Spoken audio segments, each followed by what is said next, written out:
Ripple's long-term vision has always been clear: to fundamentally transform how money and value move around the world, not incrementally, not slightly, but entirely. The goal is nothing short of creating an internet of value, where money moves as seamlessly and instantly as information does today.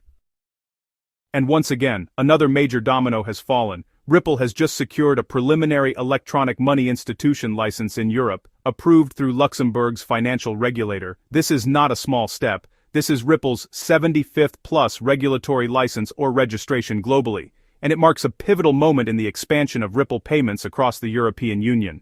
This approval positions Ripple to deliver institutional-grade digital asset infrastructure across Europe, enabling real-time settlement-compliant payment rails and scalable cross-border value transfer at a level legacy finance simply cannot match.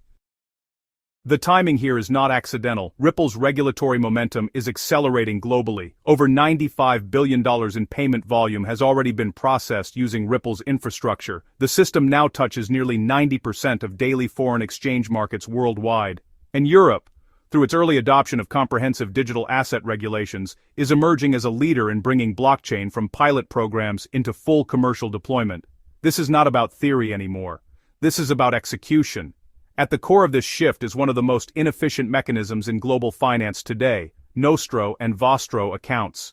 Trillions of dollars are locked up across the world just to allow banks to move money across borders. Capital that sits idle. Capital that produces no yield. Capital that slows global trade.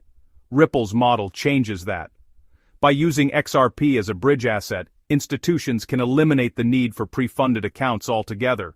Value can move on demand, in real time, across borders, currencies, and asset classes. The capital efficiency unlocked by this alone is staggering, but for that system to function at true global scale, the asset at the center of it must be capable of handling enormous value flows. That is why regulation matters, that is why licensing matters, and that is why these approvals are happening now. Europe is officially ready. Ripple's expanded regulatory footprint enables European institutions to access real-time settlement, compliant on-ramps and off-ramps, and fully managed end-to-end payment flows. This represents a direct bridge between legacy financial infrastructure and a digital always-on, global system. And this is only part of the picture. Just days earlier, Ripple secured regulatory approval in the United Kingdom, obtaining both an electronic money license and crypto asset registration. Before that, Ripple received conditional approval in the United States, tied to national trust bank charters. Singapore followed with expanded payment permissions. The UAE and Abu Dhabi followed shortly after. This is not coincidence. This is coordinated global alignment. More than 75 jurisdictions now recognize Ripple as compliant, regulated, and institution-ready. No other digital asset project comes remotely close to this level of regulatory integration across global financial centers, and at the center of it all is XRP. XRP is not just a token, it is a protocol-level asset designed to sit between systems, currencies, and value networks. It enables on-demand liquidity, it enables instant settlement, and it enables interoperability between systems that were never designed to communicate. This is the modernization of finance. Just as the internet transformed how information flows globally, XRP and blockchain-based payment rails are positioned to transform how value flows across the world. Cross-border payments, global trade, institutional settlement, tokenized assets. XRP is uniquely positioned for this role. From a market perspective, XRP has spent significant time consolidating after challenging long-standing historical resistance levels. This type of consolidation typically precedes major structural moves, especially when accompanied by accelerating fundamental developments, and the fundamentals are undeniable. Licensing across Europe, approval in the UK, expansion in Singapore, regulatory green lights in the United States, coverage across the Middle East, and continued integration with institutional payment infrastructure worldwide.